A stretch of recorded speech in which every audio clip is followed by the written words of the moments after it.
Hey, gang, welcome back to Anchored and Devoted. I'm Pastor Jer, and I am joined by the best co-host in the world. You kissing up because you're about to blow me out the water? Is that what we're doing here? Heck no. Dr. Reverend David C.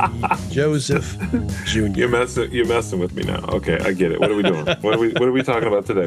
So we're actually going out of we're going to go out of order. We're recording this. This is like the 7th or 8th episode for season 4. How is this out of order? I would even disobey you. I'm just full disclosure here to our listener.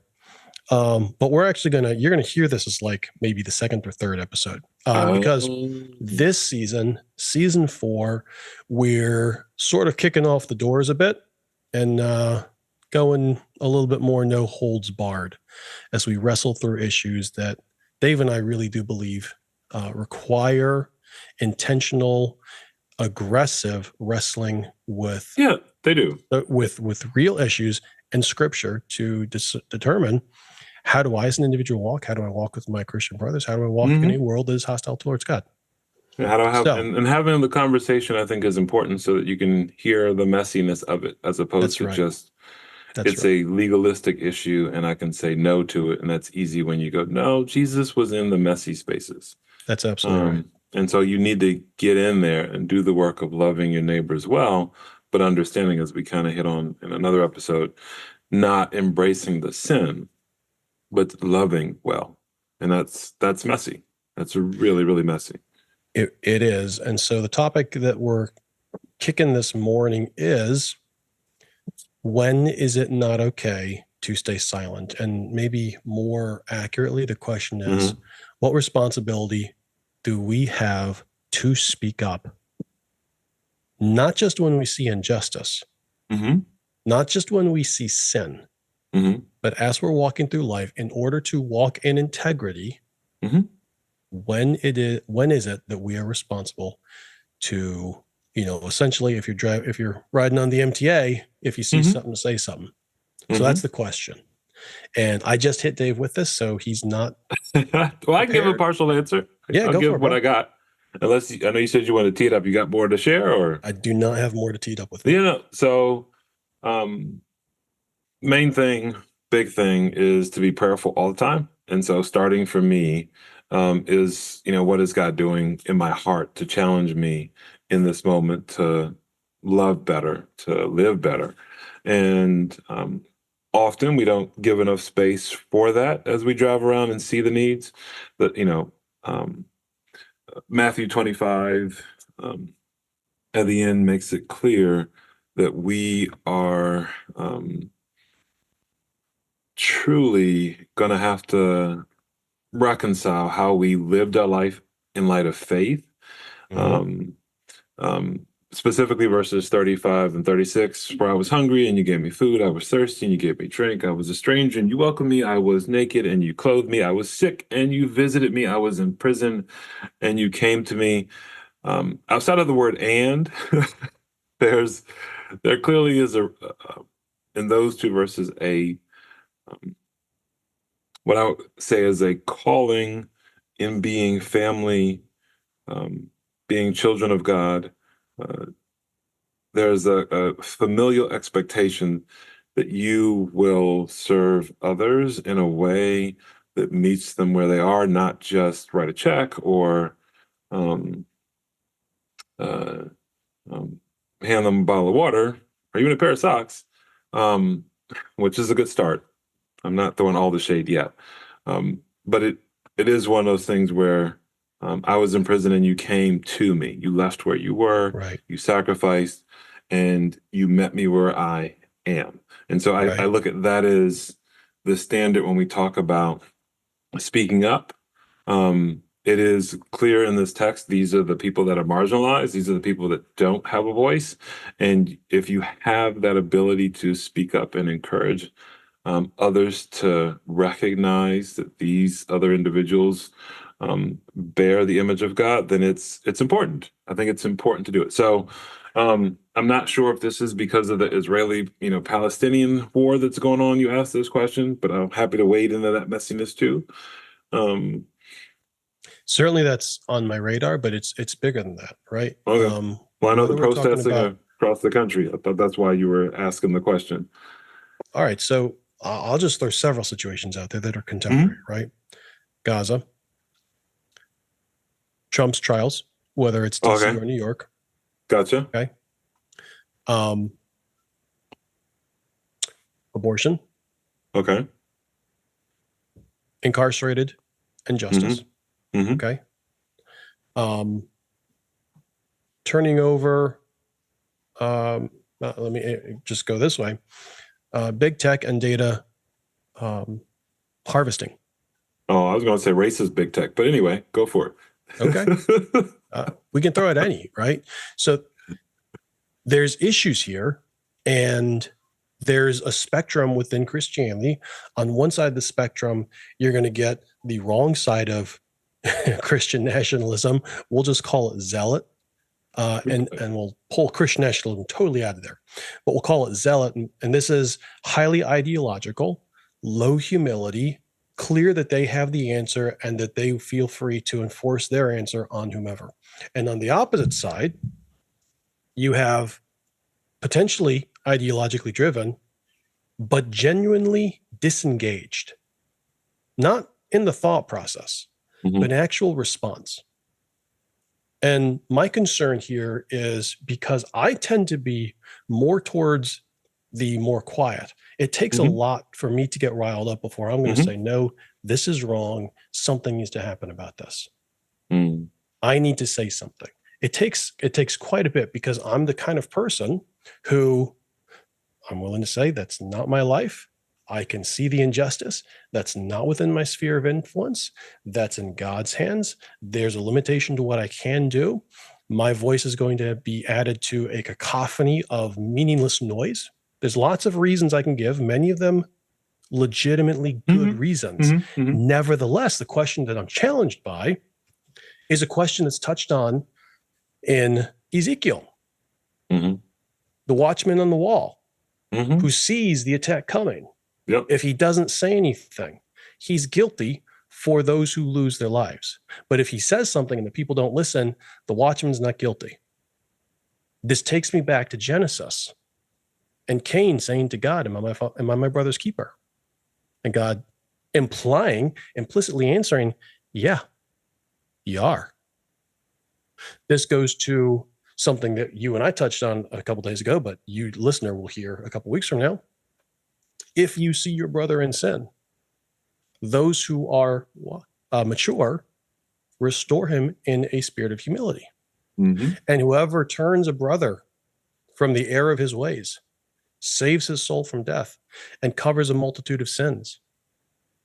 Or James says this, he who knows the right to do and does not do it, to him it is sin. Am I preaching? Yes, I'm preaching. Who am I preaching to? This idiot right here who's talking, okay? So to answer your question, first follow the leading of the Spirit. But I think for most people, hearts and ears have been hardened to that, just to be honest. And so I would say even earlier, even when you're uncomfortable or you're comfortable and you're recognizing that there is no areas of discomfort in your life, getting to know these individuals is important. And out of that, you'll realize that you have a plethora of opportunities to engage that often don't require that much. It's one of those things where I can sit here and list a ton of things that can be done that I view as low-hanging fruit that do not require you to, put someone in your car and take them to a motel or whatever. Like, it doesn't require any of that. In a good way. But, in a good way, he means, not. Yes. I'm thinking someone who's homeless. Sorry for all those of you who are in a sinful mindset. In a good way, not in a creepy way. Oh my goodness. How we've digressed. It is one of those things with technology. You can go online and write a letter to your congressman. You can call your congressman or woman. You can schedule an appointment to visit them, even over Zoom. Like that's just easy. Yeah. The issue is if I don't have a relation with someone who is homeless, then I'm not really feeling that pain, as you stated. If I don't know what the numbers are because it's not being presented, right, then it's clear to me, unless I am in a place of need myself, that the process for helping those is not great. True. If it's um, if I don't know my actual neighbors and neighbors in other communities, then I won't understand how close people are to being homeless. Even those who take pride in their house and other things, after 6 months, you burn through most savings and retirement and other stuff, and that's not that long. So Right. a good Right. good medical bill, good car accident, and you've got some issues, especially if either one of those are attached to your job. Like you need the health or you need the car to get to work. um, for many in our culture today, there isn't that relationship with, I would say, both God or our neighbors, um, to really um, feel the pain. If we were Mhm. closer to God, I think, um, as you mentioned, that injustice side, because He is good and generous, uh, would overflow in our lives so that we would make space to love better, just as if we took time to um, put ourselves in the shoes of others. Um, how would I feel in this situation, right? Um, then we would see bigger action. Tornadoes blow through the Midwest, churches get destroyed, and it's on the news. We're on the East Coast. Uh, if I, am normalized to this occurring, then I'll do nothing. Mhm. Right. If I have family there, I'll be up in arms and ready to take off and go help. And Right. if I know a pastor near there, then I'm ready to send aid. Like it really has to Right. do with proximity, relationship, as well as habituation. What am I um, allowing myself to experience in relationship? What should I be speaking up for? Because as you said, I can't speak up for everything. Mhm. Um, I've kind of given you a hint. Things that are proximate is important. Um, Yeah, I agree. things that um, God allows you to experience by being present um, is also important. Like what is happening in the day, not having your head buried under the sand. I know a number of believers who, God's not going to accept the I didn't know. well, let's say I know a number of believers who celebrate that they don't have to watch the news, and I've tried to encourage them that that's not a good thing to celebrate because you're showing your privilege. Um, yeah, No, they're just showing their foolishness. well, it's one Solomon of those things talks to where, that all over the place. He says, go consider the ant, consider how they work, go look at the times. The person who can read the times and prepare for them is a person who's wise. A person who stays in bed, doesn't pay attention, is the fool. and I would say that part of that has to do with privilege as well, and that is the extremes of how our culture works. You see those who have been marginalized and ignored, who all they can afford to focus on is working. Um, and then on the other side, you have those who have been blessed, well, let me not say blessed, who have been overly resourced to the point where their blessings become a curse. Um, and scripture talks about that, where you now have to realize that the relationships you have are viewed differently because Mm-hmm. of the resources you have. And instead of doing like the rich young ruler and giving it away so that you can have healthy relationships and engage with God in a better way, um, uh, our culture encourages you to get more. Um, there was an article in the Washington Post. It's got to been at least 3 weeks ago now. I thought it was interesting, and it wasn't. It was the Wall Street Journal. It wasn't the Washington Post. Wall Street Journal. Um, it had this Just individual talking changed about. colors. Well, it was talking about how this guy makes over $1 million a year, and he views himself Yeah, as poor. And it was just like, wow. Literally in the article, he states that he feels poor, and I was just like, huh. I'm not even close to interesting. that. I can't say I That feel poor. that's interesting Um, perspective. but to know that that is um, that expectation of luxury creep in the heart that expectation where love of money is not only sung about in music more than the love of people or anything else, um,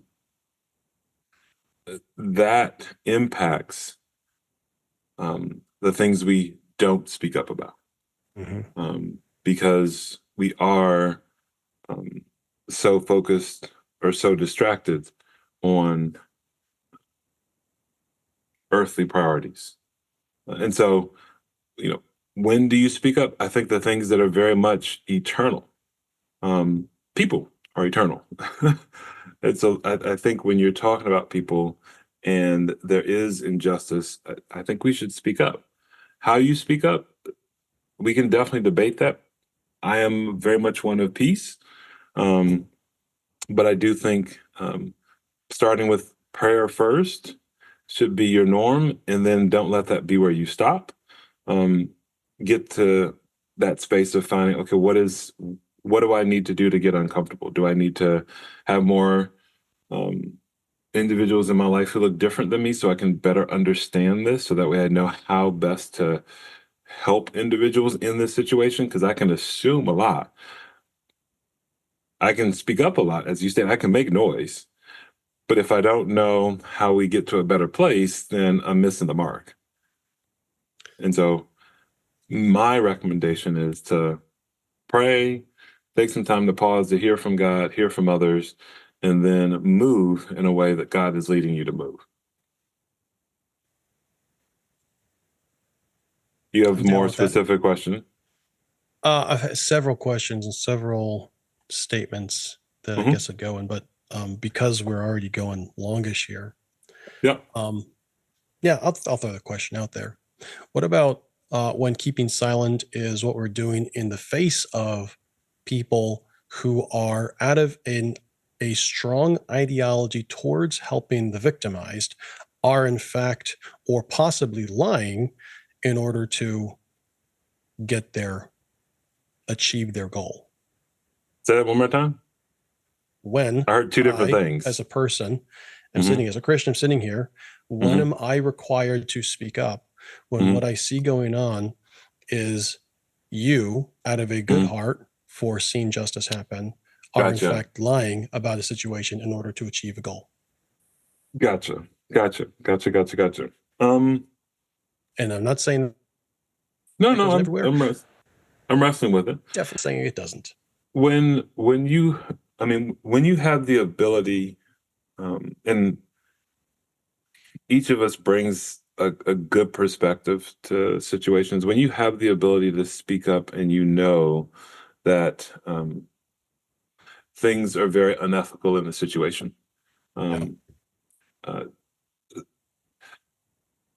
know that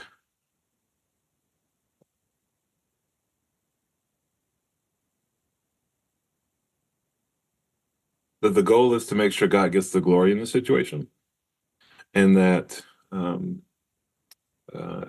truth is made clear.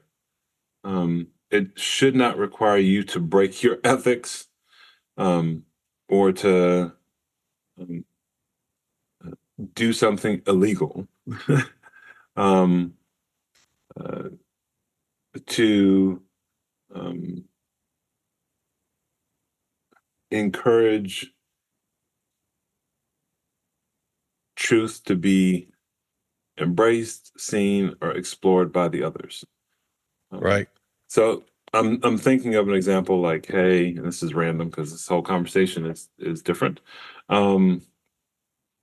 Someone's cheating on their spouse, and you know it. The spouse is gaslighting the other spouse, and we all go to church together, and I don't know why I wouldn't be able to tell this, but let's say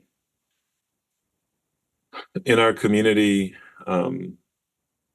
we have a covenant to not gossip, which we shouldn't do anyway. Having a conversation with the individual about their affair is not gossiping. You've gone straight to the source. If they choose not to tell their spouse, That's one thing. Then it tells you scripturally what to do next. You're to go to leadership at the church. If I can't get two or three to come alongside, and the goal is to confront the issue. I don't see a breaking of this covenant when it comes to gossip, because this isn't gossip. This is trying to address sin. Is that helpful at all, Jer?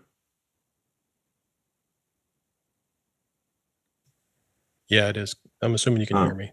Yeah, I can hear you. Okay. It's because I'm trying to wrestle I'm taking the notes question as I was taking notes. I was well, I thought about that, and then I also thought about, hey, on social media, people lie all the time.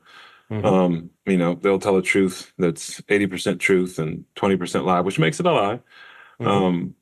And you could spend all day trying to correct truth when there isn't the relationship there. Yes, there are times where the world kind of speaks up, like, yeah, no, because it's obvious. Anyone who was present at this moment can tell you September 11th took place. It's not a hoax, that kind of thing. And so, yes, there are plenty of websites that come up with other things. I think the tough part is, a person chooses to believe what they want to believe, even if it's not true. right. And so I can speak up. That doesn't mean that a person is going to change, but the more people that speak up, the more likely the change is to take place.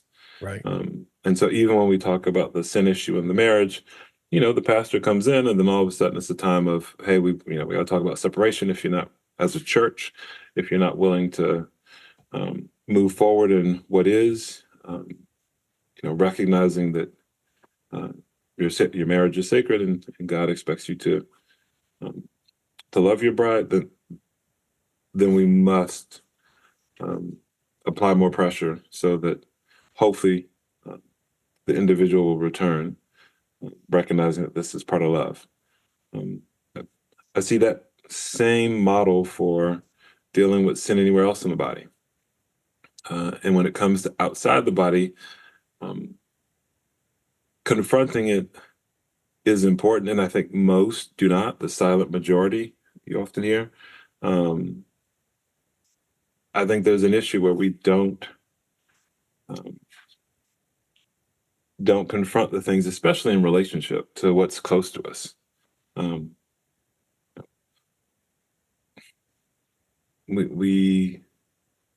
There, as far as I can tell, there are no overwhelming ministries to those that are incarcerated, even though we've known this for a very long time. There are prison ministries. I'm not saying there aren't. I'm just saying I don't know, at least in the DMV, any churches that have taken over their corner of that market so that all the other churches can say, yeah, no, we're good. Or all the prisons can say, we're good. We don't need any assistance. I know where I am. There's, they're asking for Bible studies and people to come in and engage and write letters and do good work unto God. And that speaking up for those individuals occurs as you relate to them and you get to know them and engage. Sure. And then all of a sudden you're like, well, how are you going to transition out? And you learn. And now you have a voice that they don't, because they've been incarcerated and they've been dismissed. You now can speak up and say, hey, we need to have some type of certifications or programs or something to help these individuals that have been forgotten. Yeah. I'm going to summarize several of the things that we've talked about here. As you've been talking, as I've been talking, some things have been sort of clarified in my mind, and I'm just going to put them out there. This is not going to be in a forthcoming book that I will publish and then charge you for. This is not a white paper that I'm going to stand on and say, this is what I believe now and forever, amen. This is just off the top of my head as we've been talking. This is a summary, all right? So there's a couple paradigms that we've discussed that I kind of put together to help me zero in on prioritization, right? The paradigm of where does this fall on truth or love? If this is not true, but it requires love, Like, how do I respond? If this is true and it requires not the absence of love, but it requires something strong, how do I respond? I have to evaluate this. Is this true and is this loving? That's going to help me to focus and prioritize. A second paradigm would be, is this under my influence or is this outside my influence? Can I actually have an impact here? Or is this just an opportunity for me to feel good about being mad about what someone else is doing that I can't actually do anything about, but I want you to think that I am, so I blah, blah, blah, blah. All right. Is this near or far? Which is a different question, because things that are far may still be under my influence or under my responsibility in some way. And then is it in alignment? What did I ask here? Last paradigm that I have here is the person or situation that we're looking at. Are they able to protect themselves or are they unable to protect themselves? Right? Why am I going to speak up for why is human trafficking going to be higher on my priority list than prostitution? Well, because in prostitution, even though there are plenty of people who are there under duress, human trafficking is typically happening to children, and children don't have the ability to protect themselves. That requires a higher priority. And I say require, I'm going to say this is a paradigm that I have to go through this thought process and say, in this situation, how do I determine what is under my responsibility, what's in keeping with truth and keeping in with love, where there isn't another protection, where my strength is needed. But there's another part to this, and that's sort of underlying guiding principles for me. And it really comes down to humility and integrity. Under humility, these are the things that I'm hearing. I'm not God, right? He is. I'm not the judge. He is. I'm not all-knowing. He is. I'm not infallible. I'm going to make mistakes. He is not fallible. He is not going to make mistakes. And then walking in humility continues with is, like I said, is this under my sphere of influence? Is this something I am responsible for? And in integrity, let's see, I wrote something here. What did I write? I would say with integrity, just while you read it, that you're limited in how much energies you have. Absolutely. And so as a believer in Christ, recognizing that you have an infinite resource there, and yet you're still limited. So don't neglect waiting on him, just as don't miss the opportunity to sacrificially or get uncomfortable when it comes to relating to those he wants to win to him. For sure. And I'd say don't forget, again, as in integrity, that you're to love out of Christ's love. So they should see Christ. They should hear about where Christ. I have integrity. So there's one other thing under humility, and that goes along with I'm not infallible. That means I can't make a snap judgment. I may think something's wrong, and I should say when I think something is wrong, but just because I think something is wrong or it looks wrong to me does not mean it is. I've got the responsibility, if I'm going to step up and say, I think this is wrong, to either give it to someone who can investigate and then let it go, or do the work of investigating for myself, constantly seeking for what is true. And integrity, that's what it means to walk in humility, by the way. Certainty is the antithesis of humility. Unless you're God, which case they are one and the same. In integrity, am I living in line with a couple things? Am I living in line with what is true? Am I living in line with the sphere of responsibility in which God's placed me? Am I living in line with the central message of the Great Commission that God has given to his church? He hasn't given that to anyone else.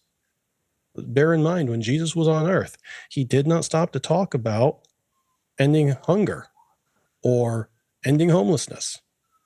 God gave him a mission, and he lived his life in line with that mission, with his primary focus on that mission. He set his face like flint towards Jerusalem. Why? Because God had something very specific for Jesus to do. Doesn't mean those other things weren't important. And when the disciples came to Jesus and talked about these different things, Jesus said, look, I'm here for this. But God is going to call for different things for you at different times. And when he does, that must still be under the rubric of, I'm walking out the Great Commission. But walking out the Great Commission cannot either be an excuse for ignoring these things, nor can it be an excuse to focus on these things and not actually speak the love of God in truth, whether it's to the person with whom you're speaking, who's in need, or your brother and sister around you, or the world who's coming in and says, we have the right way, and your Christian way has been so harmful for the past 300 years. We think. Anyway, that's a different rabbit trail altogether. Oh, I'm tired, bro. I'll take a nap after this. I thought this was good. I enjoyed it. I will not say. I think speaking up requires more than words, and I think it does. There, in our culture, there's a lot of work for us to do to speak up for. We hear the sermon on the Good Samaritan, and then we'll drive right by the person with a flat tire right after church. And every kid in the car will go, Dad, I thought we were supposed to. And you just go, yeah, but we gotta. And it's like, okay, the kids gotta get to Panera. Exactly, the kids. We're meeting with Grandma and Grandpa Panera. Is there space for God to work in your life? Are you willing to pause and pray, and pull over, to be patient, and to prioritize others? I love the peas there, man. There you go. We have done this because we're going to continue wrestling with stuff throughout this season. And we're going to try to do so with deep integrity, which means rawness at times. That's okay. It's, I believe, Dave and I both believe that's what it means to walk faithful as children of God. So you are welcome to share this with a friend. We invite you to walk with us. We thank you for your time. And if you want to write to us, feel free, anchoredanddevoted@gmail.com. If you don't, that's fine. You can leave us a message or subscribe to whatever. That's all great, and we'd love that. But you don't have to. As long as you're encouraged, built up in the Lord, or someone is, we're happy. Dave, were you built up in the Lord? I am. I am encouraged. Sweet. I am. I think this was fun, at least for me. I agree, man. I love you, brother. I appreciate it. Appreciate your time. We'll talk to you all voyeurs later.